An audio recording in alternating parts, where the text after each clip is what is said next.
chance to be a Madden ratings adjuster for a day and be digitized as one in the Madden NFL game? Tell us which player you'd give a rating of 99 and why.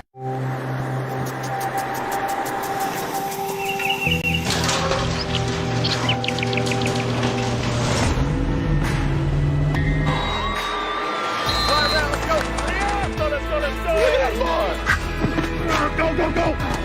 Shaking off some of that rust, huh? Come on, we're warming up.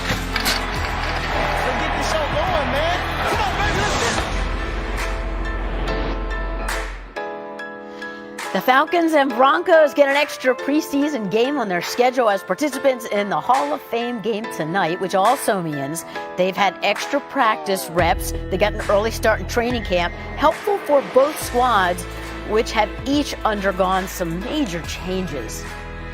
As we welcome in Michelle Steele from Canton, Ohio. Michelle, the opportunity just to be there for these teams is about more than football, isn't it? Oh, yeah, Susie, and they are taking advantage. The Broncos and the Falcons yesterday paying respects to those who came before here at the Hall of Fame in Canton. How cool is this? A couple of current Broncos players got to see the ring that they earned in Super Bowl 50 in Canton, a reminder that they're already a part of history. Now, staying with the Broncos, new head coach Vic Fangio would very much like to repeat history, build a winner in Denver, and that starts with the basics. For him, that means experimenting with literally where he's going to stand on the sidelines.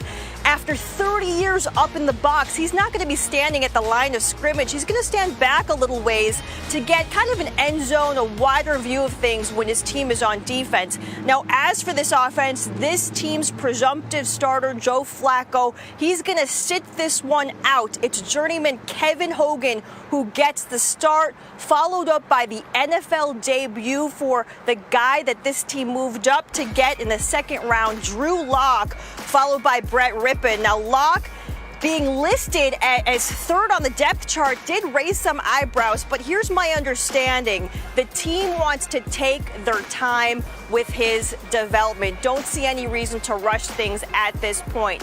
As for the Falcons, any starters that you see tonight are going to be largely in the trenches. Matt Ryan, Julio Jones going to get their rest. As for everybody else, Susie, it's back to football. Gosh, I've waited a long time to say that. Yes, for all of us. Michelle, enjoy the game tonight.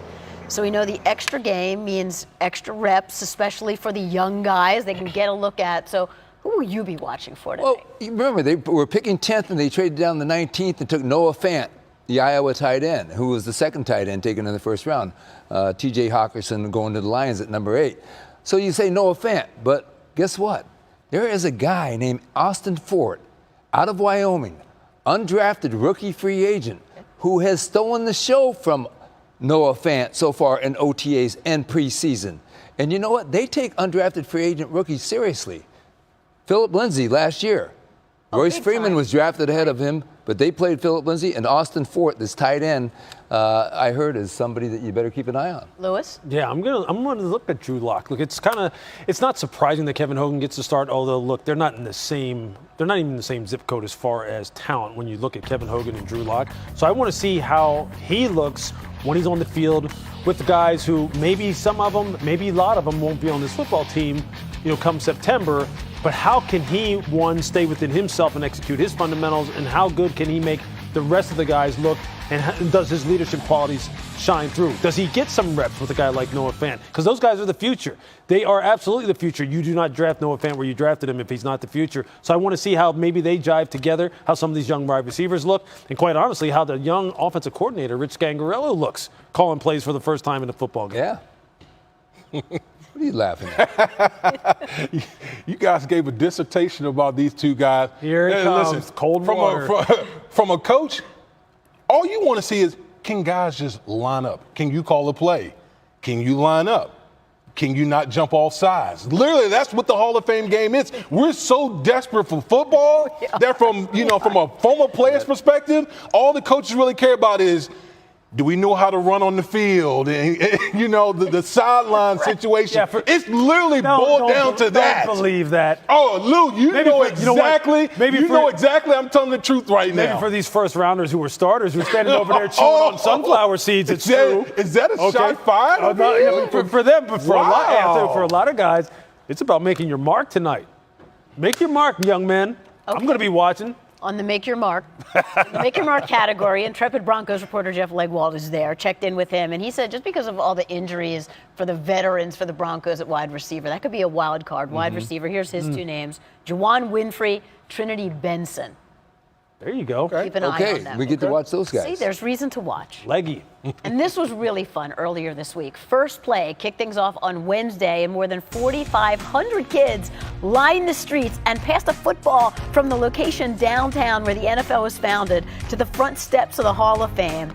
Several Hall of Famers on hand to walk the route, engage with the kids. It's the 20th annual First Play and is the ceremonial start to the Enshrinement Week powered by Johnson Controls. And there's David Baker. That's so fun. Ahead, two teams are fighting for supremacy in Los Angeles and a chance at a Super Bowl win. Coming up, we've got live reports from the Rams-Chargers joint practice. Stick around here on NFL Live.